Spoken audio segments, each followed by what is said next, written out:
verdadero sentido de la Semana Santa, no es precisamente salir de shopping o hacer turismo, ¿verdad? ¿Qué significado tiene para los cristianos el hecho de la pasión, muerte y resurrección de Jesucristo? En realidad, muy aparte de los calendarios que nosotros todos tenemos en la vida cotidiana de enero a diciembre, en realidad el calendario de la Iglesia va del hecho y del episodio de esta semana.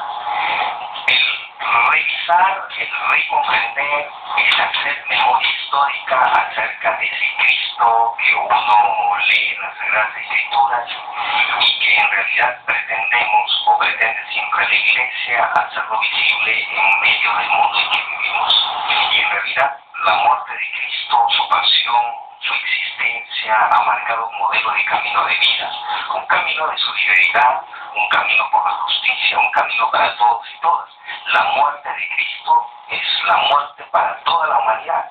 Es un hombre que se entrega por todos.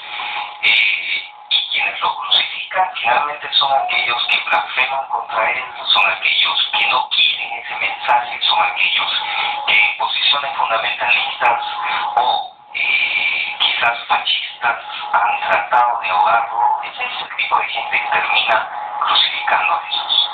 Estamos en este mundo tratando de recordar este Cristo que andó en el camino de esquina a esquina, de pueblo a pueblo, y creo que las iglesias, todas ellas indistintamente de dónde provengan, indistintamente cuál nombre tengan, la centralidad va a seguir siendo ese Cristo caminante en los pueblos, hablando de solidaridad, de justicia, de buscar el reino de Dios y su justicia.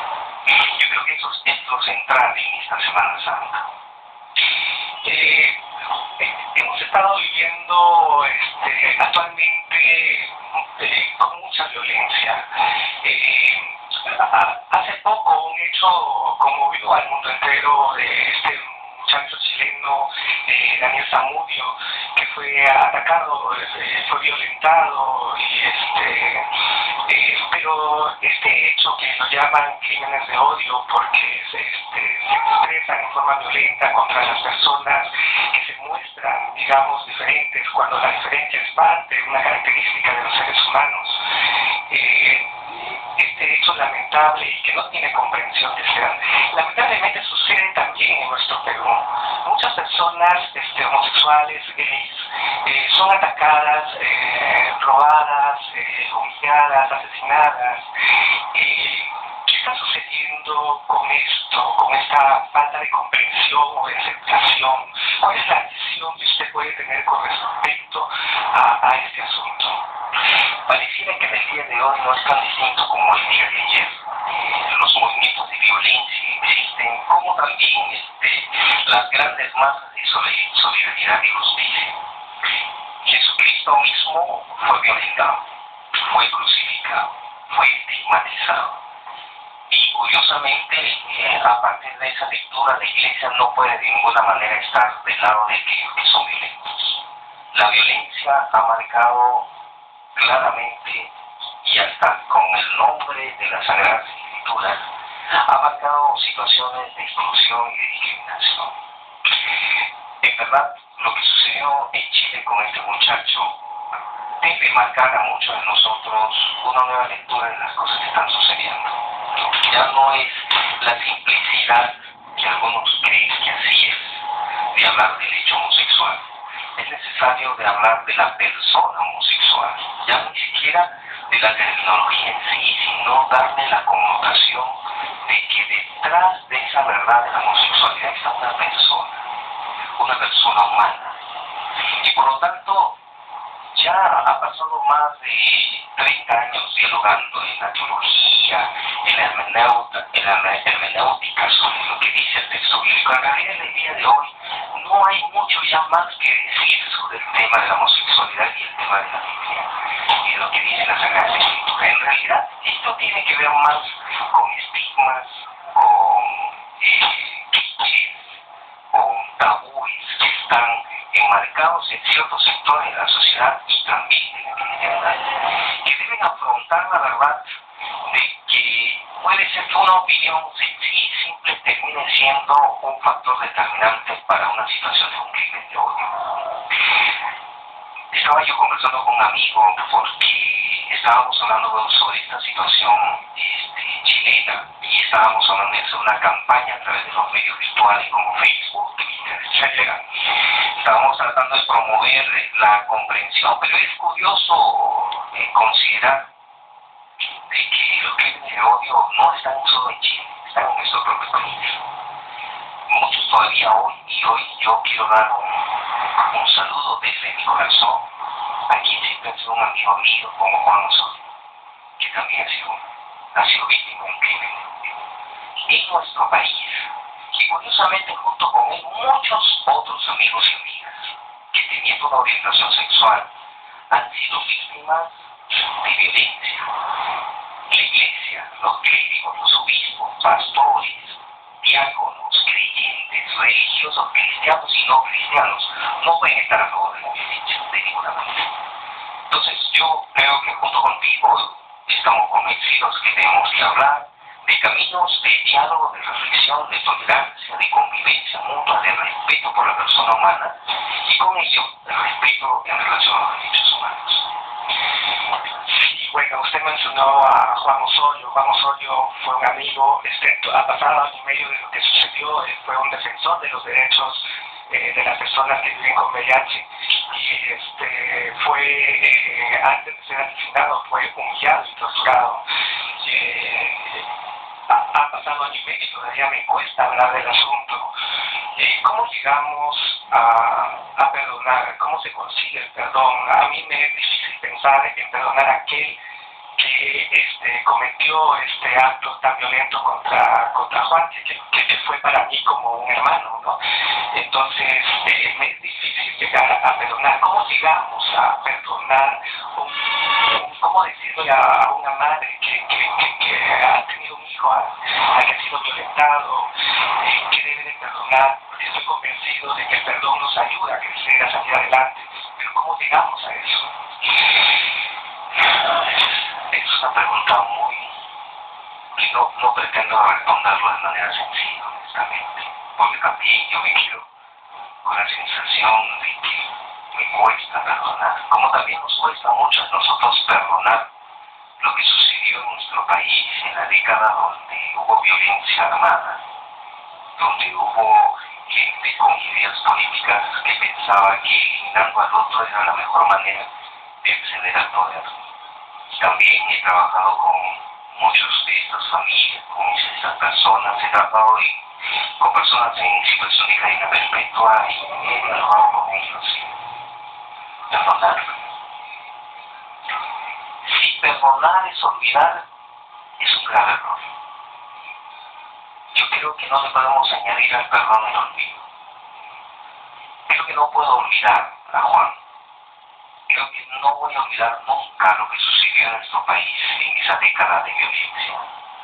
Espero que los jóvenes que nunca lo vivieron, por lo menos lo escuchen y lo recuerden. Porque el olvido puede ser muy fatal, nos puede deshumanizar, nos puede crear la idea de que eso no va a volver a suceder. Y es falso. Sí puede suceder. Y porque cada ser humano es potencialmente un hombre que puede hacer cosas maravillosas, pero también a su vez puede destruir en pocos segundos lo maravilloso que hizo. Y eso puede serlo tú, puede serlo yo. Alguien dijo que tenemos un Gandhi dentro de nosotros y un Hitler cada vez. Si el perdón le agregamos mayores sentidos, por ejemplo, de conciliación, de restauración, si el perdón, más que un acto de decirle yo te perdono, significa quiero sumarme a todos los mensajes de la vida que existen en este mundo, yo creo que ese perdón es más un proceso que un hecho. Yo animaría muchísimo a personas que han sufrido situaciones de violencia y que están sufriendo esta situación de violencia, sean homosexuales, sean mujeres, sean novias, sean esposos, sean niños, niñas, sean trans, lesbianas, ante una situación de violencia, puede que solo siembre eso en ti ira, solo siembre en ti la misma magnitud de violencia que tú estás recibiendo. El concepto del perdón debe ir entonces por el otro lado, de construir por el contrario mensajes de vida. Involúcrate en movimientos por la vida, involúcrate en movimientos de no el olvido, sino a la memoria histórica para que esto no vuelva a repetir. Te ocurrió a ti, le puede ocurrir a tu hermano, le puede ocurrir a tu hermana, le puede ocurrir a tu vecina, le puede ocurrir al mejor amigo que tienes tú, le puede ocurrir a tu hijo, le puede ocurrir a ti. Por lo tanto, lo mejor que podemos hacer, inclusive recordando esta Semana Santa, es que tenemos que involucrarnos a ese Cristo que resucita, que significa todo movimiento por la vida, todo el movimiento por los derechos humanos. El que una madre, como yo he visto, muchas madres que perdieron a sus hijos en la década del terrorismo, estén involucrados a todo esto en los movimientos para no olvidar. Es movimiento por la vida. Yo creo que muchos tenemos que involucrarnos y la violencia nos marca. Muchas veces son los patrones sociales con los que hemos crecido que nos malenseñan a no respetar al otro, ¿no? Esos patrones que son difíciles de corregir y de vencer. De repente el papá sin querer le enseña al hijo a hacer una broma a aquella persona que se muestra diferente, ¿no? Y él aprende desde pequeño a que eso está bien, ¿no? A burlarse, a reírse, a rechazar o discriminar, ¿no? Pero hay gente que quiere vencer esos patrones de discriminación, de exclusión, y no sabe cómo hacerlo, cómo superar esos patrones para poder lograr la aceptación, el amor y la inclusión.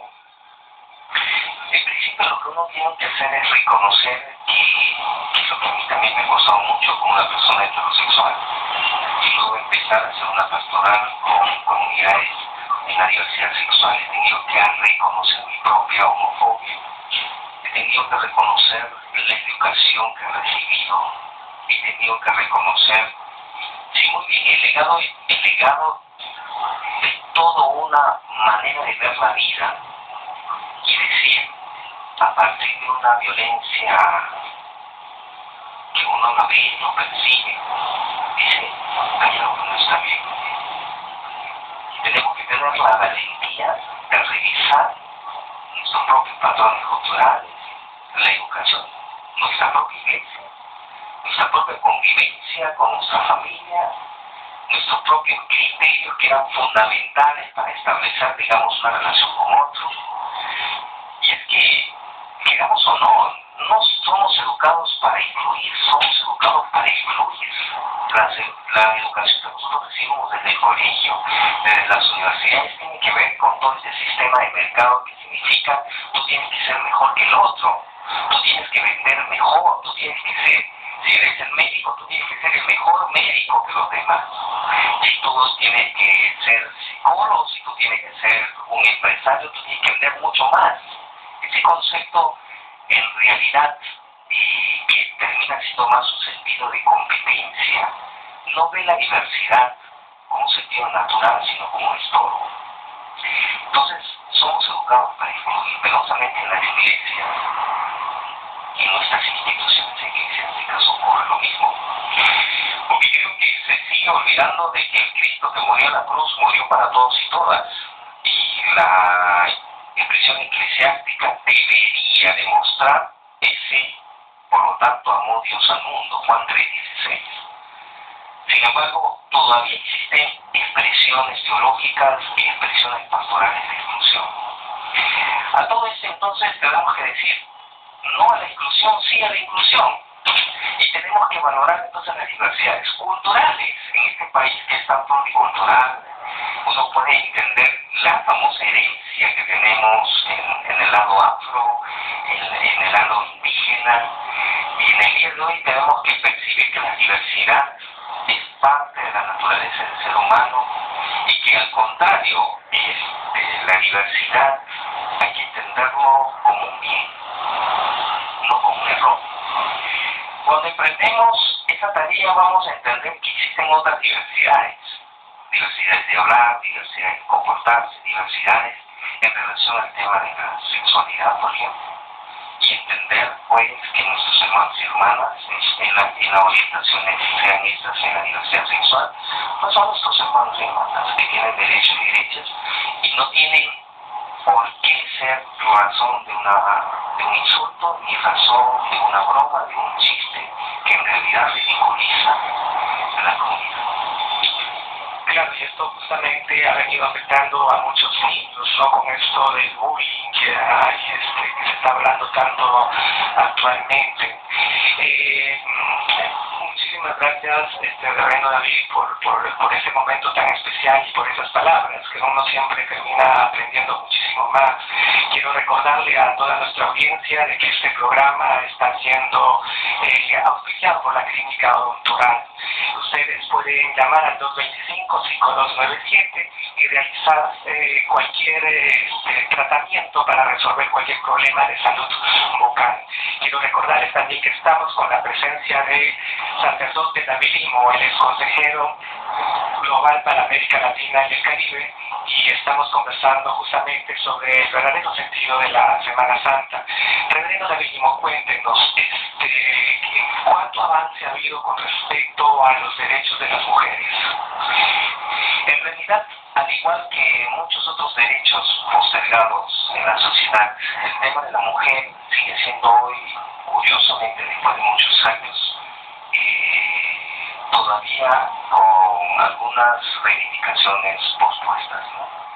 Yo creo que es necesario y es increíble ver si solamente hemos hablado sobre el tema de la homosexualidad, sobre el tema de la mujer, todavía persiste ese concepto de violencia, porque parte en realidad de una realidad. Todavía nuestras estructuras, aún eclesiásticas, son patriarcales, ¿no?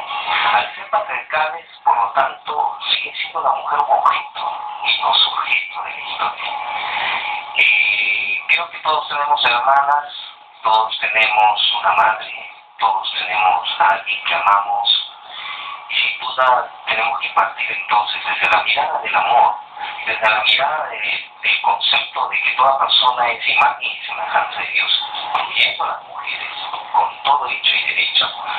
Por lo tanto, tenemos que tener otro lenguaje, aún dentro de la iglesia y aún en la sociedad. Creo yo que hay muchos derechos pendientes. El cuerpo de la mujer no es del Estado, el cuerpo de la mujer no es del hombre, el cuerpo de la mujer no es de la iglesia, el cuerpo de la mujer es de ella. Y creo que ellos tienen todo el derecho de poder decir, en esto yo decido. Dentro de su labor como misionero, también ha realizado un trabajo muy importante con la comunidad de personas que viven con VIH. Últimamente, en las redes sociales ha circulado la información de que hay desabastecimiento en cuanto a medicamentos. Esto es muy complicado para una persona que vive con VIH porque siempre tiene que tomar los medicamentos a tiempo, porque si no le dan chance al virus para reproducirse, ¿no? Entonces, ¿cuáles son los avances que ha habido con respecto al VIH acá en nuestro país? En realidad yo me siento muy sorprendido porque ya estamos hablando cerca de más de 5 años de aplicación de proyectos del Fondo Global. En realidad es un fondo de dinero que en contraparte con el Estado supone que el país está asumiendo con responsabilidad el gran desafío de la pandemia en este país, que por cierto puede estar focalizado. Sin embargo, digamos en caso de los tratamientos, ya se debía haber superado lo que se llama las compras previstas. Tengo entendido, y esto surge en todos los medios ahora virtuales, de que la comunidad, sea la red peruana de mujeres viviendo con VIH, sea peruanos positivos y redes que están organizados, que representan a la comunidad, están hablando de lo que se llama el desabastecimiento de medicamentos. Una persona viviendo con VIH en realidad tiene un esquema de medicamentos, que es un número de medicamentos que toma, y que si no lo toma en el momento adecuado, eso puede ocasionar realmente serios problemas para su propia salud. Pueden quemar medicamentos, y al quemar medicamentos supone entonces inmediatamente la incorporación de otros medicamentos que en realidad pueden ser muy costosos. Lo que quiero decir finalmente es que sí hay desabastecimiento a pesar de que hay dinero en este país, a pesar que hay un compromiso adentro. Yo supongo que a veces existe desabastecimiento porque en realidad existen ciertos negocios que están ocurriendo que debería ser investigado. Estos desabastecimientos significan en realidad que hay terceras personas que conviene que existan estos desabastecimientos porque las compras se hacen de una manera de tal manera que existen ciertas ganancias. Así que yo advertiría que debemos hacer una investigación sobre el caso. Muchísimas gracias, reverendo Davísimo, por habernos acompañado en este programa. Y ya para despedirnos, ¿cuáles serían sus palabras finales de este momento? Animaría a todos y a todas que hoy nos están escuchando a comprender que la muerte de Cristo y su resurrección significa una apuesta de la humanidad por la vida. En el día de hoy, si tú sufres cualquier situación de violencia, recuerda, puedes apostar por la vida. Involúcrate en cualquier movimiento, de donde venga, porque siempre será una apuesta por la vida y la esperanza. Muchísimas gracias, muchas gracias a todas las personas que nos han acompañado el día de hoy. Yo soy Amador Caballero, nos vemos el próximo jueves, los dejo con Ani Ari.